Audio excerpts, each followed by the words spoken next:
ആപത്തുകൾ രോഗങ്ങളും നഷ്ടങ്ങളും എന്നെ ജയിക്കയില്ല. എൻ്റെ അധ്വാന ഫലം ഞാൻ തന്നെ അനുഭവിക്കും.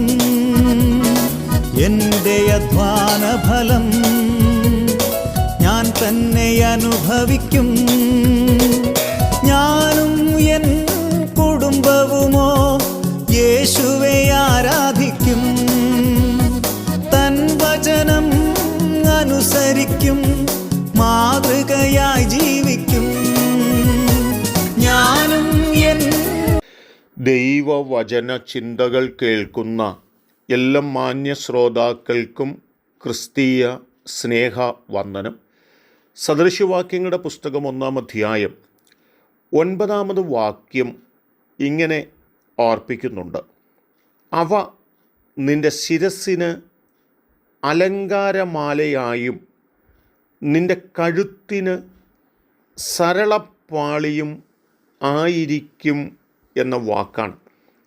എന്താണ് ഒരു മനുഷ്യൻ്റെ ജീവിതത്തിൽ അവൻ്റെ ശിരസ്സിന് അലങ്കാരമായിരിക്കുന്നത്, അവൻ്റെ കഴുത്തിന് സരളപ്പാളിയായിരിക്കുന്നത് എന്ന് ചോദിച്ചാൽ, അവൻ്റെ അല്ല അവരുടെ മാതാപിതാക്കളുടെ പ്രബോധനവും ഉപദേശവും ഉപേക്ഷിക്കാതെ അതിനെ പൂർണ്ണമായി അനുസരിക്കുന്ന, അംഗീകരിക്കുന്ന ഒരു വ്യക്തിയുടെ ജീവിതത്തിൽ അത് അവരെ ശ്രേഷ്ഠതയിലേക്ക് നയിക്കുന്നു എന്ന് ജ്ഞാനികളിൽ ജ്ഞാനിയായ ശലോമോൻ ഓർമ്മപ്പെടുത്തുകയാണ്.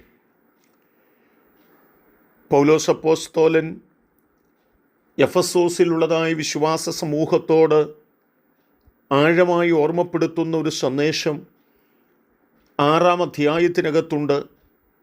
അവിടെ പറഞ്ഞിട്ടുള്ളത്: മക്കളെ, നിങ്ങളുടെ അമ്മയപ്പന്മാരെ കർത്താവിൽ അനുസരിപ്പീൻ, അത് ന്യായമല്ലോ.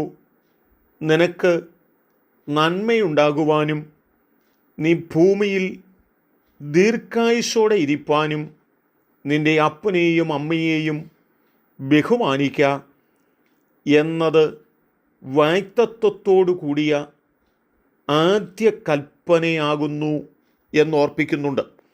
ഇവിടെ എന്തൊക്കെയാണ് പറയുന്നത്? കർത്താവിൽ മാതാപിതാക്കളെ അനുസരിക്കണം, അത് ദൈവത്തിൻ്റെ ന്യായമാണ്. നമുക്ക് നന്മയുണ്ടാകുവാനും ദീർഘായുസ്സോടെ ഇരിക്കാനും ദൈവത്തിൻ്റെ വാഗ്ദത്ത നിവർത്തി നമുക്ക് പ്രാപിപ്പാനും കഴിയേണ്ടതിന് നാം മാതാപിതാക്കളെ കേൾക്കുന്നവരും സ്നേഹിക്കുന്നവരും അവർ പറയുന്ന പ്രബോധനങ്ങൾ, ഉപദേശങ്ങൾ കൈക്കൊള്ളുന്നവരുമായി തീരണമെന്ന് ആ വാക്കുകൾ ഓർമ്മപ്പെടുത്തുകയാണ്. സദൃശവാക്യങ്ങളുടെ പുസ്തകം 31-ാം അധ്യായത്തിലേക്ക് നാം ഒന്ന് കടന്നു വന്നാൽ, യഥാർത്ഥമായിട്ട് ഒരു തലമുറയുടെ ജീവിതത്തിനകത്തെ ഏറ്റവും ശ്രേഷ്ഠവും നന്മ നിറഞ്ഞതുമായ ഒരു ജീവിത പശ്ചാത്തലത്തിലേക്ക് അവൻ എത്തിച്ചേരുന്നത് കാണുവാൻ ആഗ്രഹിക്കുന്ന ഒരമ്മയുടെ ആഴമായ പ്രാർത്ഥനയും ഗൗരവമുള്ള ഉപദേശങ്ങളും അവിടെ നമുക്ക് കാണുവാൻ കഴിയുന്നുണ്ട്. ഇവിടെയൊക്കെ ഒരു തലമുറയെ സംബന്ധിച്ച് അവരുടെ മാതാപിതാക്കൾ ആഗ്രഹിക്കുന്നത് ആ തലമുറ അനുഗ്രഹിക്കപ്പെടണം എന്നുള്ളതാണ്. എന്നെ കേൾക്കുന്ന പ്രിയപ്പെട്ടവരെ, അത്യുന്നതനായ ദൈവം നമ്മോടും ഓർമ്മപ്പെടുത്തുന്നത് എന്താണെന്ന് ചോദിച്ചാൽ, അപ്പൻ്റെ പ്രബോധനവും അമ്മയുടെ ഉപദേശവും ഉപേക്ഷിച്ച് കളഞ്ഞിട്ട് നാശത്തിലേക്കും അപമാനത്തിലേക്കും നാം എത്തിച്ചേരുകയല്ല.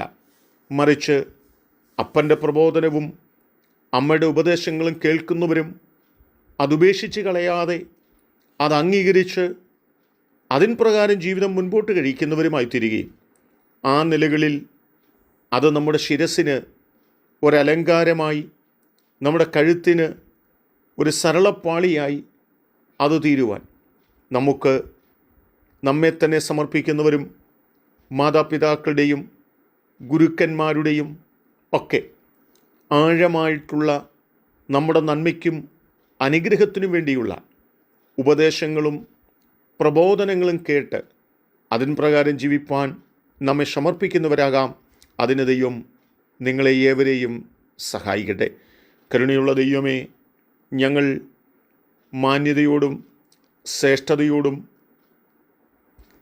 ഞങ്ങളുടെ തല ഉയർത്തിപ്പിടിച്ച് ഞങ്ങൾക്ക് മുൻപോട്ട് പോകാൻ കഴിയേണ്ടതിന് മാതാപിതാക്കളുടെ ഉപദേശങ്ങളും ആ നിലകളിൽ കേട്ടനുസരിച്ച് ഞങ്ങൾക്ക് മുൻപോട്ട് പോകാൻ ഞങ്ങളെ പ്രാപ്തരാക്കണം, ഞങ്ങളെ സഹായിക്കണം. യേശു കർത്താവിൻ നാമത്തിൽ തന്നെ ആമേൻ.